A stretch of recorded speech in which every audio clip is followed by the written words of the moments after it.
Vamos abrir a palavra de Deus em Mateus capítulo 6, versos 9 a 13. Mateus capítulo 6, versos 9 a 13.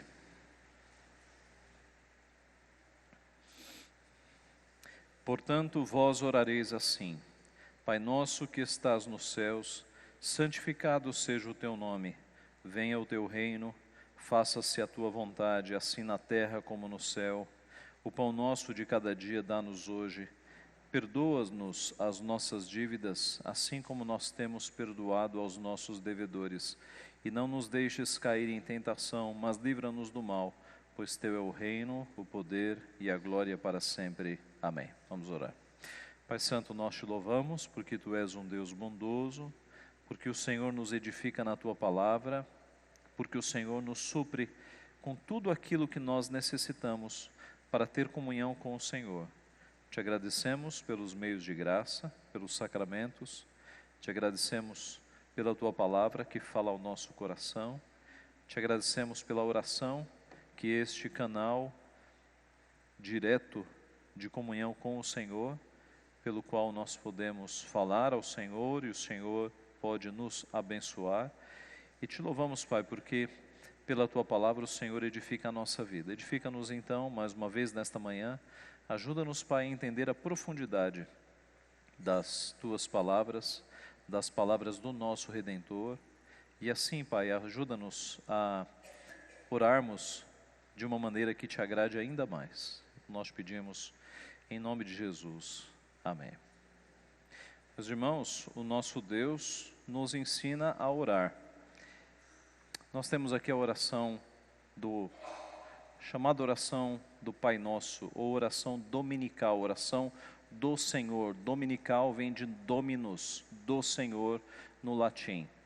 E quando o nosso Senhor Jesus, Ele chamou os discípulos e disse, vocês orarão assim, Ele não estava querendo dar uma fórmula de oração que devesse ser repetida por nós todos os dias, em que nós devêssemos orar apenas a oração dominical. Mas mais do que isso, Ele nos deu um modelo de oração que nos ajuda nas nossas orações. Quando nós percebermos o que Jesus ensinou aqui em termos de modelo, as nossas orações serão melhor feitas, melhor dirigidas diante do nosso Deus. Então, o que Jesus nos ensina aqui não é uma fórmula que nós devemos, como os romanistas fazem, rezar, decorar essas palavrinhas e dizê-las como se fosse uma reza, mas Ele nos ensina um modo de orar, um modelo de oração que nos ajuda nas nossas próprias orações. Nós temos lições preciosas aqui, princípios preciosos que vão nos ajudar a formular melhor as nossas próprias orações pessoais com as nossas próprias palavras. Vamos primeiro então algumas considerações mais gerais sobre a oração do Senhor, a oração dominical. Ela é dividida em 3 partes. Você tem o prefácio, Pai Nosso que estás nos céus, seguido de 6 petições e a conclusão, pois teu é o reino, o poder e a glória para sempre. Dentro dessas 6 petições, você pode dividi-las em 3 petições primeiras e 3 petições finais. As 3 primeiras petições, santificado seja o teu nome, venha o teu reino, faça-se a tua vontade, elas têm relação com Deus, com a glória de Deus, com as coisas de Deus. Observe, o teu nome, o teu reino, a tua vontade. As outras 3 petições, o pão nosso nos dá hoje, perdoa as nossas dívidas, não nos deixes cair em tentação, essas 3 têm relação com as nossas necessidades, com aquilo que nós precisamos. Nós precisamos do pão, e o pão aqui está simbolizando as nossas necessidades básicas. Nós pedimos que Deus perdoe os nossos pecados, e nós pedimos que Deus nos livre do mal ou do maligno. Então, essa é a primeira estrutura que a gente tem que ter na cabeça. Das 6 petições da oração dominical, 3 exaltam e glorificam e fazem pedidos com relação a Deus. O teu nome, o teu reino, a tua vontade. E as outras três, as nossas necessidades, o nosso pão, os nossos pecados, que livra-nos do mal, livra-nos do inimigo. Há uma semelhança com os 10 mandamentos. Nos 10 mandamentos, os 4 primeiros mandamentos se referem a Deus, os 6 outros mandamentos se referem ao nosso próximo. Na oração dominical, os 3 primeiros pedidos a Deus, os 3 últimos pedidos se referem a nós. Isso nos dá uma lição aqui de imediato, que nas nossas orações, a nossa primeira preocupação deve ser adorar ao Senhor, glorificar ao Senhor. Nós podemos começar as nossas orações antes de chegar nas nossas necessidades, e elas cabem, é óbvio, porque o nosso Senhor Jesus nos ensinou a buscar nele, a buscar no Pai, a busca pelas nossas necessidades. Nós começamos as nossas orações adorando ao Senhor, glorificando ao Senhor.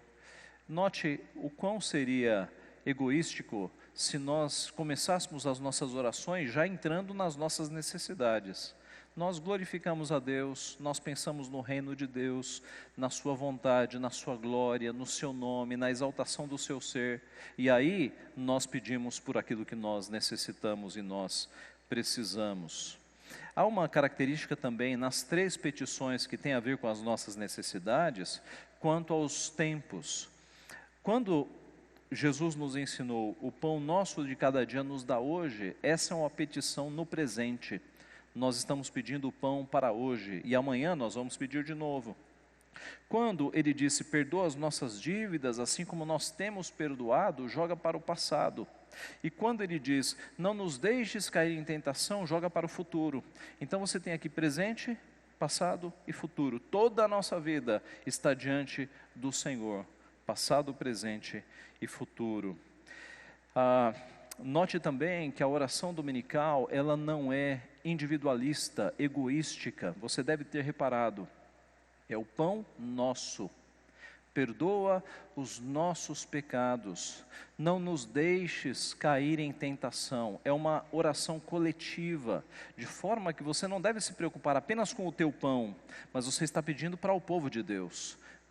O pão nosso, Senhor, nos dá hoje. Você está pensando na comunidade. Você não está pedindo perdão apenas pelos teus pecados, mas perdoa as nossas dívidas. Você está pensando na comunidade. E não nos deixes cair quando nós formos tentados. Novamente, plural, você está pensando na comunidade. Então são aspectos gerais da oração dominical que já nos mostram que nas nossas orações nós devemos pensar em Deus em primeiro lugar. E devemos pensar no nosso próximo também. Lembra-se dos 10 mandamentos, do resumo, amarás a Deus e amarás ao próximo. Vamos entrar então nas considerações particulares, passo a passo. Primeiro, a primeira parte que é o prefácio, Pai nosso que estás nos céus. A oração começa nos lembrando do bendito privilégio que nós temos de chamar o nosso Deus de Pai. A palavra Pai, meus irmãos, nos traz uma proximidade. Que Deus existiu cujos adoradores pudessem chamá-lo de Pai? Nós sabemos que só existe um Deus, que todos os outros são imaginários, mas mesmo dentre os imaginários, sempre houve uma distância. O nosso Deus, o Deus verdadeiro, nos permite que nós o chamemos de Pai. Há uma proximidade nessa palavra, filial, impressionante. Nós temos este privilégio. De acordo com a Bíblia, Deus não é pai de todos. A Bíblia diz, em João capítulo 1:12, mas a todos quantos o receberam, deu-lhes o poder, deu-lhes o privilégio de serem feitos filhos de Deus. A saber, aos que creem no seu nome, os quais não nasceram do sangue, nem da vontade da carne, nem da vontade do homem, mas de Deus. Então, é possível você chamar a Deus de Pai? Sim, se você crê em Jesus Cristo, se você nasceu não da carne, mas nasceu de fato de Deus. Então, Pai indica esta proximidade. É um Pai que nos ama, é um Pai que nos alimenta, é um Pai que cuida de nós. Mas observe a continuação. Esta proximidade dada pela palavra Pai, ela não indica irreverência, porque é o Pai nosso que está nos céus. Então aqui nós temos tanto um Deus que é próximo de nós, por conta da palavra Pai, quanto um Deus também que não é o meu colega, não é o meu camarada, não está do meu lado no mesmo nível. É o Pai nosso que está nos céus, que exige reverência. É o Pai que tem toda a autoridade. Então, isso nos lembra, meus irmãos, que nós não podemos tratar Deus como se fosse um amigo, um colega. Não, é o Pai nosso, mas que está nos céus. Ele tem todo o direito de ter a nossa reverência, de ter a nossa adoração. Esta primeira parte, o prefácio também nos lembra que nós estamos nesta terra, mas o nosso Pai, Ele é o Pai dos céus, onde um dia nós estaremos. Nos lembra que nós somos peregrinos, que essa não é a nossa pátria, essa terra, porque o nosso Pai é o Pai que está nos céus, nós somos de lá, nós somos peregrinos e forasteiros neste mundo, o nosso lar, a nossa pátria está com o Senhor. E um dia nós estaremos com Ele. Então, ao começarmos a oração e dizermos Pai nosso que está nos céus, nós temos que nos lembrar destas implicações. Ele é o nosso Pai, Ele é próximo e Ele está nos céus, Ele é reverente, a Ele cabe toda a reverência, toda a exaltação, e um dia nós estaremos com Ele. A primeira petição, santificado seja o teu nome. O que é que nós pedimos quando nós começamos a oração, santificado seja o teu nome? Ora, que o nome de Deus seja santificado, glorificado, exaltado, separado das coisas pecaminosas deste mundo. Há uma relação aqui com o terceiro mandamento: não tomarás o nome do Senhor teu Deus em vão. Da mesma forma que o mandamento diz que o nome de Deus não deve ser tomado em vão, não deve ser colocado em conversinhas de boteco, em piadas, em coisas engraçadas da internet, o nome de Deus deve ser reverenciado com toda a santidade. É aquela ideia de que você não fica fazendo gracinha com coisa séria, sabe? Você não colocaria o nome da tua mãe ou o nome do teu pai em piadas baixas, em coisas fúteis. Você os trata com todo respeito. O mesmo acontece com o nome do nosso Deus. Não tomarás o nome do Senhor teu Deus em vão, tem essa implicação.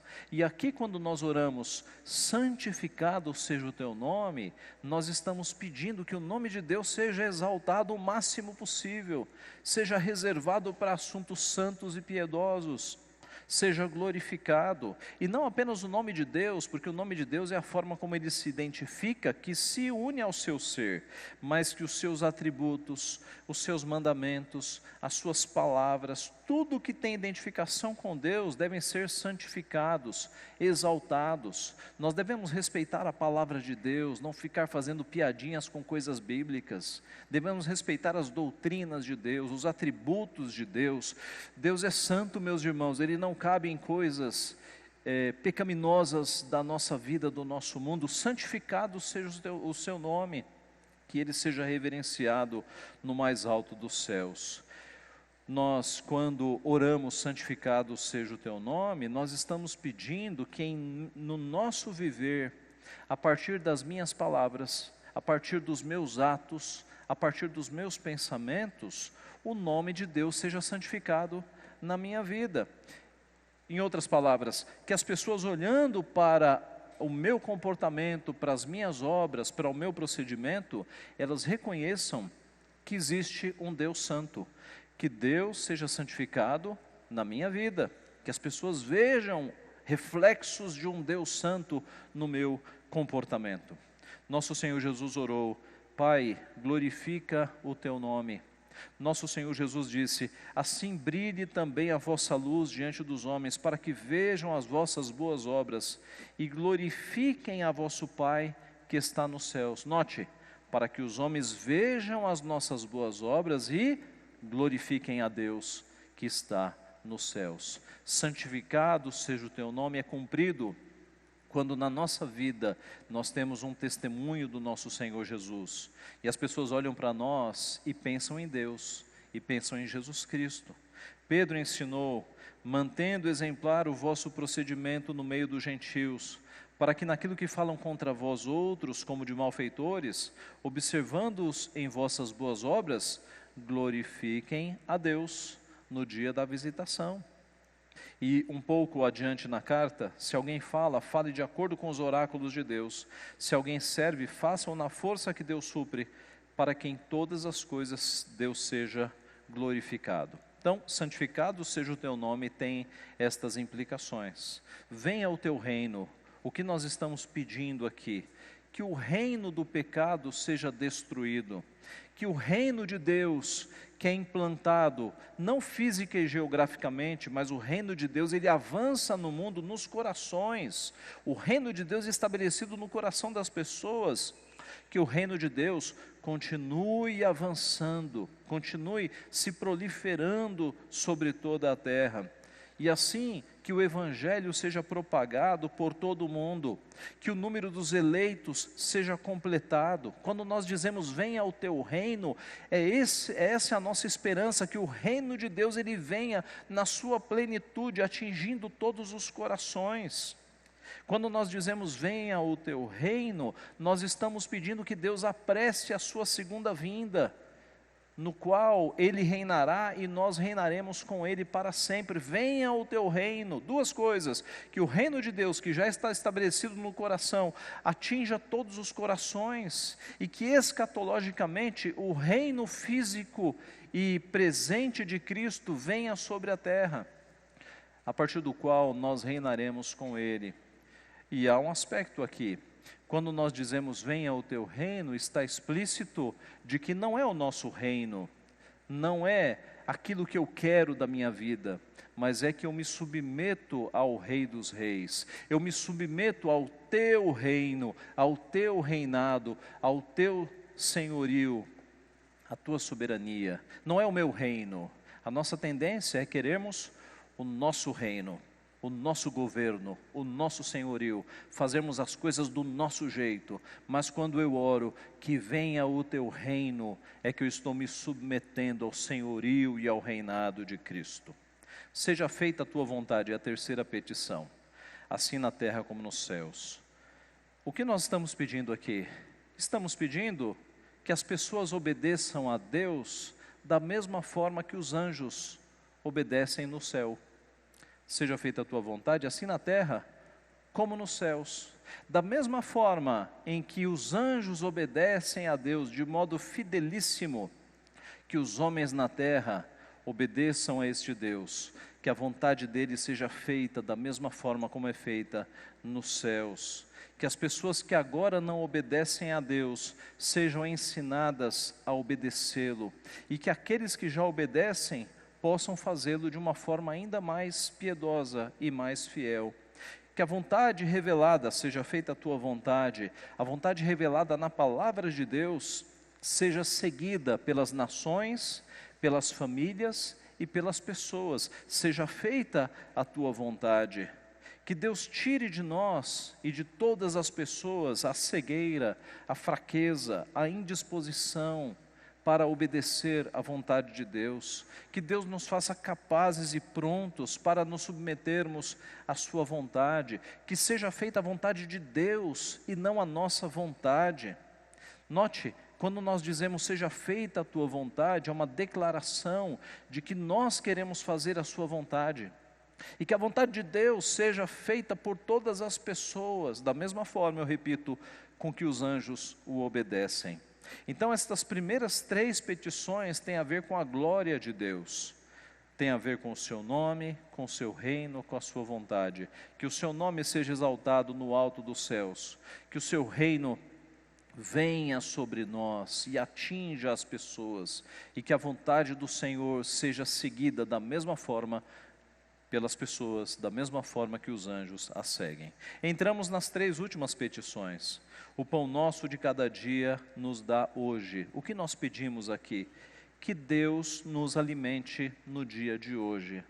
Assim como uma criança necessita do seu pai para alimentação, nós estamos pedindo ao nosso Pai que nos dê alimentação, que nos dê o básico desta vida. Nós aprendemos aqui uma confiança filial do sentido de filhos. Nós somos filhos e nós pedimos ao nosso Pai que Ele nos alimente.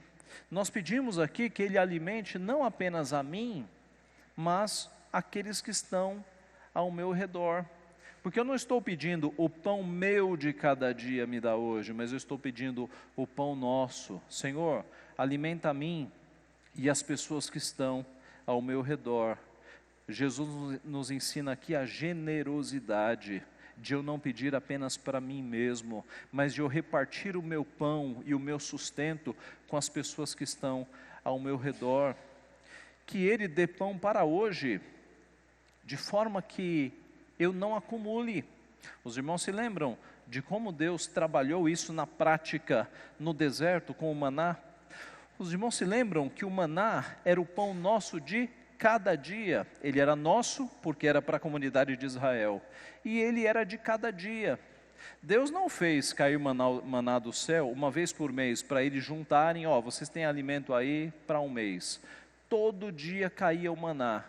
E surpreendentemente, miraculosamente, na sexta-feira, caía a porção dobrada, para que no dia do Senhor eles não tivessem o trabalho. E isso quebra qualquer possibilidade ateística de alguém dizer, não, o maná era um fenômeno natural, era um fenômeno da natureza. Como assim? Se na sexta-feira caía dobrado, para que no sábado eles não tivessem que colher. Note que era o pão diário. O que Deus nos ensina aqui? A dependência. Todos os dias nós vamos pedir o pão para o nosso Deus. Porque se Deus nos desse uma grande quantidade, nós juntaríamos e aí daqui a um mês a gente ia conversar com o nosso Pai. E não é isso que Ele quer. Ele quer comunhão. Ele quer que todos os dias nós conversemos com Ele, nós demonstremos a nossa necessidade, a nossa dependência dEle. Então é o pão nosso de cada dia. Quando eu oro, o pão nosso de cada dia nos dá hoje, Jesus está nos ensinando a ter uma vida simples, porque eu estou pedindo pão, eu não estou pedindo alimentos sofisticados. Já em Israel havia alguns elementos mais sofisticados, mas o alimento básico é o que Jesus nos ensinou. Peça pão, tenha uma vida simples, peça o alimento mais simples, contente-se com uma vida simples, não queira alimentos ultramente sofisticados. Que Deus te dê o pão e que você aprenda a viver de uma maneira simples. Como orou Agur em Provérbios 38, não me des a pobreza nem a riqueza, dá-me o pão que me for necessário, dá-me o pão que me for necessário. Provérbios 30, verso 8. O pão, meus irmãos, é símbolo aqui das nossas necessidades básicas, das nossas vestes, do nosso abrigo, do nosso alimento. Então, quando nós oramos, o pão nosso de cada dia nos dá hoje, nós estamos pedindo as necessidades básicas, e Deus está cuidando de nós, e Ele nos dá diariamente aquilo que nós precisamos. O salmista disse, fui velho e nunca vi um justo mendigar o pão, porque o pão Deus nos concede. Deus sempre dá um jeito de que nós não mendiguemos o pão. O básico Ele sempre nos dá. Ele cuida de nós. A quinta petição, perdoa as nossas dívidas, assim como nós perdoamos aos nossos devedores. Como Deus nos fez corpo e espírito, e não só de pão viverá o homem, nós temos aqui na quinta e sexta petição, pedidos espirituais. Observe, a primeira petição, das três últimas, das que se relacionam a nós, tem a ver com as nossas necessidades físicas e materiais. Mas as duas últimas petições, elas contemplam a nossa vida espiritual. Por quê? Porque nós somos corpo e nós somos espírito, e não só de pão viverá o homem. O que nós pedimos aqui? Que as nossas dívidas contra Deus, isto é, os nossos pecados, porque os nossos pecados são dívidas, e lembre que Cristo pagou as nossas dívidas na cruz do Calvário, dizendo inclusive um termo comercial contábil: está consumado, está pago, né? Então, os nossos pecados são dívidas contra a santidade de Deus, e nós estamos pedindo aqui que Ele perdoe as nossas dívidas. Nós estamos pedindo que a nossa confissão de pecados, ela seja constante, porque se a oração dominical, ela deve acompanhar a nossa vida, é implícito que nós vamos sempre pedir perdão pelos nossos pecados. Novamente, não é perdoa os meus pecados, mas perdoa os nossos pecados, as nossas dívidas. Nós nos preocupamos com o nosso próximo, e que Deus perdoe os nossos pecados da mesma maneira que nós perdoamos aqueles que pecaram contra nós. Perdoa as nossas dívidas, assim como, da mesma forma, nós perdoamos os nossos devedores. É a parte mais perigosa da oração. Por quê? Porque se você não é uma pessoa perdoadora, você está dizendo: Deus, não me perdoe. Porque se a oração é: perdoa-me da mesma forma que eu perdoo o meu próximo, e eu não perdoo o meu próximo, eu estou dizendo: Deus, não precisa me perdoar. E veja o quão perigoso é isso. Não é à toa que Jesus explicou melhor. Veja o verso 14 e 15. 14 e 15. Porque se perdoardes aos homens as suas ofensas, também vosso Pai Celeste vos perdoará. Se, porém, não perdoardes aos homens as suas ofensas, tampouco vosso Pai vos perdoará as vossas ofensas. Precisa de explicação? Está claríssimo, está claríssimo. Então, seja uma pessoa perdoadora. Você não tem direito de não perdoar o teu próximo. E pior, se você não perdoar o teu próximo, Deus não vai te perdoar, e isso é gravíssimo. Então, quando nós dizemos: perdoa as nossas dívidas, Senhor, assim como nós perdoamos os nossos devedores, seja perdoador comigo, da mesma forma que eu tenho sido perdoador com o meu próximo. E a sexta e última petição: não nos deixes cair em tentação, mas livra-nos do mal. O que nós pedimos aqui? Nós pedimos que quando nós estivermos em tentação, que Ele segure firme na nossa mão, para nós não cairmos. O português não ajuda nessa sentença, não é? Mas se você inverter, você entende. Não nos deixes cair quando estivermos em tentação. Invertendo: Senhor, quando eu estiver sendo provado, quando eu estiver em tentação, não me deixa cair, não nos deixes cair. Este é o sentido aqui do texto. Nós estamos pedindo que Ele nos livre do mal e que Ele nos livre do maligno. Nós estamos pedindo que Ele nos socorra nas ocasiões em que nós estamos fracos, para nós não cairmos. Nós estamos pedindo que no dia em que nós cairmos, nós sejamos levantados pelas suas mãos, nós sejamos reabilitados pelo Senhor, e que nós tiremos proveito da queda para aprendermos a não cair e a sermos mais santos diante do Senhor. Nós estamos pedindo implicitamente pela nossa santificação, para que nós sejamos mais piedosos, menos pecadores, pela nossa fidelidade a Deus. Quando o texto diz: livra-nos do mal, é possível traduzir como livra-nos do maligno também. Nós estamos pedindo que Deus nos livre de toda malignidade, e que Satanás, estou usando as palavras do Catecismo Maior, que Satanás seja espizinhado embaixo dos nossos pés, que nós tenhamos vitória sobre o inimigo, que nos ardize nas armadilhas que ele faz contra nós, nós o pisoteemos, nós tenhamos vitória no nome de Jesus. Porque Deus nos chamou, meus irmãos, Deus nos resgatou das trevas, não foi para que nós ficássemos escravizados mais a pecados. Em Cristo nós temos a vitória sobre a tentação. Não vos sobreveio tentação que não fosse humana, mas pelo contrário, com a tentação Ele provê o livramento.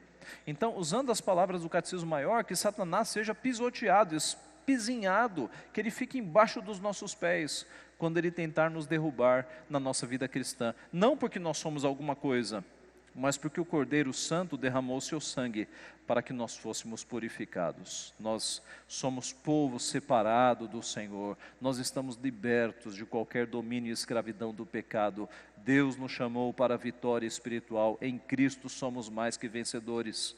Não estamos mais escravizados ao reino das trevas. A vitória sobre o pecado, desde que nós usemos as armas que Deus nos deu, os meios de graça, a oração, a palavra e os sacramentos, meus irmãos. Confesse isso na tua vida. Você é vitorioso em Cristo Jesus. Que Satanás seja espizinhado embaixo dos nossos pés. E por fim, a conclusão da oração. Pois teu é o reino, o poder e a glória para sempre. Amém. O que nós afirmamos com estas palavras, que aparecem nos manuscritos mais antigos, que todos os pedidos são corretamente endereçados, porque Deus é o Rei, pois teu é o reino. Nós estamos pedindo essas coisas porque o Senhor é o Rei, teu é o reino. Não estamos pedindo para um súdito, para um vassalo, estamos pedindo para o rei, pois teu é o reino. Por isso nós fazemos estas 6 petições. Ele é o rei, ele é aquele que conhece, possui todas as coisas. É a ele quem nós devemos pedir, é ele quem supre as nossas necessidades. Teu é o reino, teu é o poder. Ora, nós estamos pedindo para aquele que pode atender às nossas petições. Nós estamos pedindo para aquele o único que tem poder para atender às nossas petições. Ele é o único que tem poder de transformar a nossa oração em realidade. Ele é o único que tem poder quando nós pedimos, Senhor, me arruma um emprego, eu estou desempregado. Ele tem poder para fazer o emprego aparecer. Senhor, eu estou sendo perseguido na minha empresa. Ele tem poder para mudar as pessoas do teu setor, para que você não seja perseguido. Senhor, eu estou passando por uma enfermidade. Ele tem poder para te tirar desta enfermidade, ou para dar os meios para que você seja tratado nesta enfermidade. Teu é o poder. É com esta confiança que nós oramos pedindo a Ele todas as coisas. E por fim, tu é a glória para sempre. Estas palavras são um louvor a Deus, um reconhecimento de que tudo é para a glória dEle. Quando Ele nos alimenta, quando Ele nos perdoa os pecados, quando Ele nos livra do maligno, nos segurando para que não caiamos, tudo é para a glória dEle, porque nós somos o seu povo. E na medida em que nós somos cuidados por este Pai amoroso, tudo glorifica o teu nome. Quando a primeira parte da oração, as 3 primeiras petições são cumpridas, tudo é para a glória dEle, tudo é por meio dEle, para Ele, por Ele, tudo é para a sua glória, meus irmãos. Ele é glorificado. Então, humildemente, ao terminarmos a oração, nós reconhecemos a sua soberania divina, a sua onipotência inquestionável e a sua glória eterna. Teu é o reino, teu é o poder, e tu é a glória para sempre. Concluindo, Jesus Cristo nos ensina um modelo de oração, não para que nós o rezemos, não é? Decoradamente, como no passado alguns de vocês fizeram. O padre disse, ore lá 20 Pai Nossos, como que se orar fosse castigo, né? Como se fosse uma fórmula mágica de santificação. A oração do Pai Nosso não é para ser rezada, repetida, ela é para ser orada, prestando atenção em cada parte. Então, a partir de agora, e eu sei que alguns já fazem isso há tempo, quando nós orarmos a oração dominical, que nós pensemos em todas as suas implicações, em tudo que cada parte dela significa. Que este modelo de oração nos ensine para que em nossas orações comuns, nós busquemos a glória de Deus em primeiro lugar. Que nas nossas orações com as nossas palavras, nós nos lembremos de exaltar a Deus em primeiro lugar, de pensarmos no seu reino, na sua glória, na sua vontade, e na sequência, que nós não nos esqueçamos de pedir pelas nossas necessidades, porque é Ele quem supre as nossas necessidades, não fazendo pedidos sofisticados, mas humildemente pedindo o nosso sustento, pedindo o básico, o alimento, a santificação, a proteção espiritual. Que as nossas orações não sejam individualistas, mas que elas sejam pensando no nosso próximo, amando ao nosso próximo. Senhor, nos dá o pão nosso a todos nós. Senhor, perdoa os nossos pecados. Senhor, nos livra do mal. E por fim, que as nossas orações sejam expressões de comunhão com Deus. Que assim como uma criança tem alegria e prazer em estar com o seu pai e em conversar com o seu pai, que nós tenhamos cada vez mais prazer em conversar com o nosso Pai Celeste, porque é Ele quem, meus irmãos, tem nos feito tanto bem. Como é que nós podemos ficar sem ter prazer de conversar com o nosso Pai Celestial? Que Ele assim nos abençoe. Amém.